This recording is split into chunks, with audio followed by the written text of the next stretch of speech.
Alright, so this is the first video, and this is just a refresher to get a feel of it. If you feel like in this video there are things that are popping up that you cannot or have troubles following along, please check the links that I have left to get up to speed on Excel, because you already should have some very basic foundations to follow along with this course. Don't worry if you don't have them. I provided the links. On top of this, internet has all that you could possibly know, and it is really not so difficult to follow along. And it is not difficult. Excel is not difficult, and the fun thing is that Excel can do almost anything. So this is the general interface, and this is the data that you already know and that we're going to be working with today. This is an IMDb data set. So first of all, most of the time we will be on the Home tab or on the Data tab, and sometimes on the Insert tab. There are a couple of buttons here that are useful for us.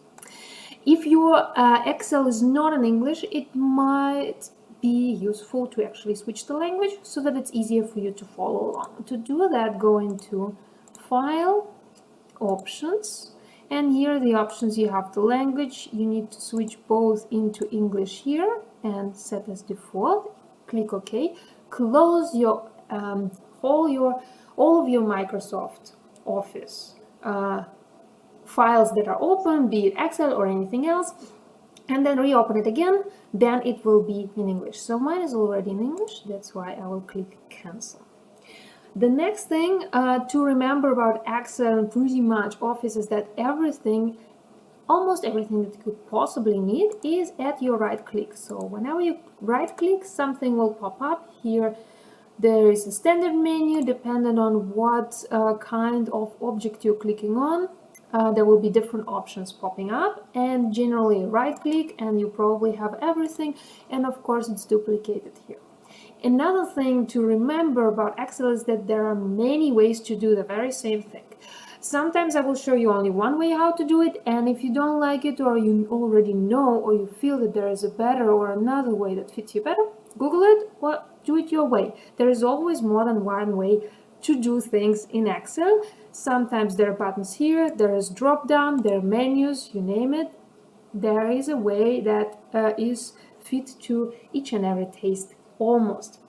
Another important thing to remember is that we need to keep our data clean. So if you start multiplying things like sheets here, try to make sure that you give them proper names, because once there are too many of them, you start getting lost. Another thing to remember is that if you have a data set, so it will end at some point here and at some point here, so please keep this clean. Keep one tab in which you have your original data set, and we'll get a little bit more into detail of what to do with it and how to go about it and what format to keep it. But keep it clean, and whatever you do, try to do it on other sheets so that you preserve your original data set. That is needed, because if something goes wrong, you can always roll back and say, okay, this is my original, let's start over, let's try it again, and then you're on the safe side. So let's do some initial playabouts, and for this I will preserve my IMDb original data set, and I will make a copy. So you can right click, move and copy, make a tick here, and if you click OK, you will have a copy. Now I would like to keep my original always as a first step, so I can drag and drop. You just click on it and drag and drop. There's another way to do it. If I delete this, I can select this tab, press Ctrl, and see that now you have a little plus here. So if I drag it now, I copied it. If I just drag it without pressing Ctrl, I can reshuffle the order. Okay, so here then you might think of renaming the tab so that it's intuitive, but I think for our purposes just original number 2, or let's right click, rename, just say IMDb2 is sufficient. So what we can do here, first of all, let's try to make it a little bit user-friendly. We can step on the first line and make it bold so that it's more visible. But if we start scrolling, which is generally not recommended, but if you want to scroll, our names of the variables start to disappear, which is not very convenient. And if you start scrolling along, it's also not very convenient because you don't know which movie we're talking about anymore. To solve this problem, what we're going to do is we're going to freeze. So this is in the view. There are a couple of versions how to freeze. You can freeze only rows, top row, or only first column, or you freeze everything around the cell that you're standing on. And as you see, I'm already standing on the right cell, so you click here. There you go. If I scroll down and up, my header is frozen, and the same goes if I scroll to the right. So when you do something like this, you need to be careful because at some point you might be somewhere here and you think that you're at the top of your data, but you're actually not. Anyway, sometimes it's useful if you have a big table where you actually would like to browse around. We will not be browsing in our data like this very much. Nonetheless, that's something useful to know. Another thing to do is that you can insert filters. So you can go to the home button or to the data button, and here's filter. So when you step either on the full first row or even select the whole data set here in the corner, you press filter. And there you have it. Here's your filter. And now, for example, if I would like to select only IMDb rating that is of a specific level, I can click on the arrow and play around. I can also say, please sort it from highest to lowest, from Z to A, and there you go, the whole data is sorted. We need to be sure that the whole data is selected and has filters, because otherwise if we start filtering things, it will get messed up, so you will not have everything in the correct corresponding column. So this is an important thing to look at. It could be that already at this point, if you follow along on your laptop starts buffering and it takes a while to actually resort things. That is because our data is quite huge. I mean, look at it. We have 13,000 rows. We have 13,000 movies in our data set, and not every machine can pull this off. And generally, the idea is that with the big tables, with the big data sets, you should not filter like this. You should use something else, and we'll get to it in just a bit. But for now, let's try like this, since it's just a refresher. And first crime we're going to commit is that we're going to start typing something here right next to our table. As I told you, you shouldn't be doing it, but in this case, we're just trying to remember how things are working. So I would like to know what's the average IMDb rating in our data. Therefore, click equal, I type average, double click, and let's select them all. So if you don't want to scroll all the way up, you press Shift, Control, and arrow up, and then you go right up to the first. Since the first is the header, we change it to second. Close the bracket, and there you go. Here's our average rating. That's a lot of numbers after the dot. So let's right-click, Format, and say number. I think 2 numbers after the comma is, or the dot in this case, is okay. So another reason why you might want to consider changing your Excel interface into English, if yours is by default in German, is because the formulas are called differently in English and in German. In this case, whenever I will be using formulas, of course I will be using English one, because the course is in English, and because my Excel is also in English. So the German formula simply will not work. So here what you can do, if I would like to also know average duration, I just hover next to the corner and stretch it here. You see the cursor that looks like a cross, and there automatically my average also is calculated. For this one, it wouldn't make sense to calculate the average for the year.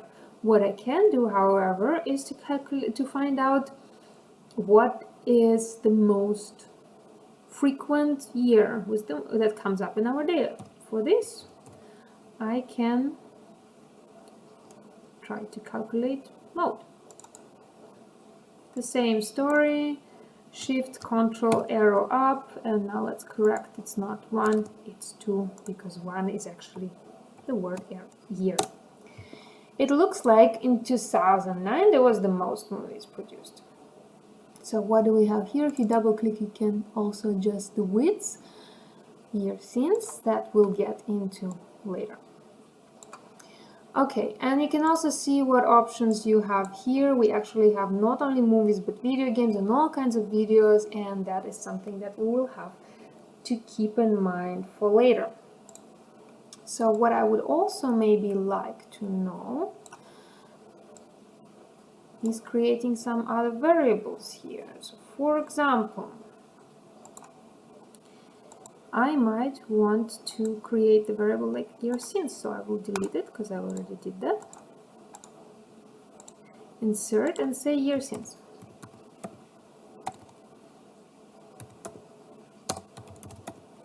So what does it mean year since? In this case, if I am, for example, interested to know how many years has passed since the movie was released, I am saying equal 2020 is now, or the time of recording, and I select this column. So this is another thing that is very important, is that you type in your formulas as little as possible, and you keep everything in the formula so that in case there is a mistake, you can find it out just by looking at the formula, and also less mistakes will happen if there is a formula. On top of it, it's much easier to correct your mistakes if they are formulas and not actual numbers. So again, I'm hovering next to the corner here. You see my mouse changes into the thin cross. I double click and then my entire column is filled out, except this one, but this is where we already started messing with our data and calculating stuff. So let's make it yellow just so that we remember. What I can also find out, for example, is if I want to watch all the movies, how much time will I actually need? So if I want to watch all the 13,000 movies that are in this data, how much time will I need for this? So I click even, I say sum, double click on it, or you can type in big sum and it will work just the same. Again, Shift Control up and everything is selected, again correcting to the right field, closing bracket. So this is a lot of seconds, but this number doesn't really tell me anything. That's another important thing. You should keep in mind that you shouldn't just make calculations. You should try to produce something that actually makes sense, that you can explain, you can understand and explain others. So we have a bunch of seconds, a very long number. Let's turn it into minutes. I click on my seconds and I divide it by 60. And let's keep track of it.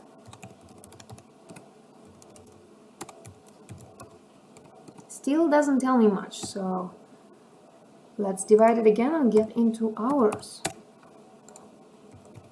Still a long number. So we know that in a day there are 24 hours. So let's divide it by 24.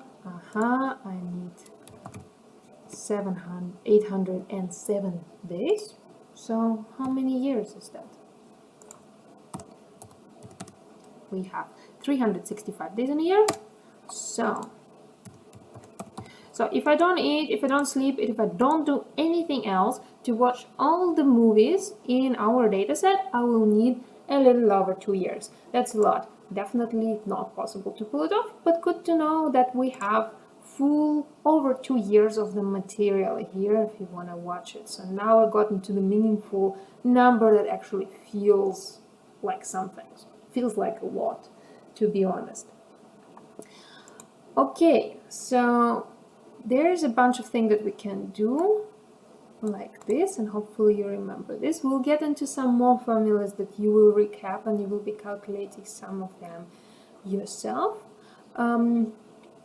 What else we could do? For example, if I would like to have a nice neat domain, but I don't want to have HTTP here, I might edit this column as well. How would I do that? So this is sometimes HTTP in our case is just an example. We might not need this in reality here, but just for an example, insert some columns here. We're just creating space. We might delete it afterwards. And we have this column here, and we click our tab data, text to columns. So sometimes, for example, the very most common case for this kind of situation is that when you have first name and last name in the same column, and then you want to have one column for the first name and one column for the last name, so you want to split one column into two. And then you will probably keep with eliminated, and you say next, and you pick one of the separators. For example, there will be a space if it's first name or last name. But we're going back, and we can do it even manually. We say fixed width, next, and then we try to make it here. So I want to kick out all the HTTP thing and start my domain with www.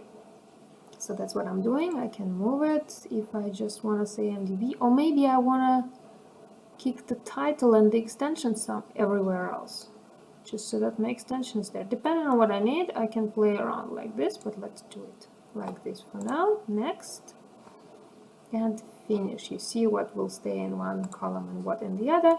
And now we cleared it up a bit like this. It's, as I said, completely useless exercise for now, but it's a very nifty tool to be able to do that. So let's just roll back and delete all the extra columns, and also delete this little thing here, because, as I told you at the beginning of the video, you should not be doing this. This was just a recap of a bunch of most common formulas and the most common things that you might need to do in Excel, but this is not how we're going to be working with our data set, and you will see in just a bit.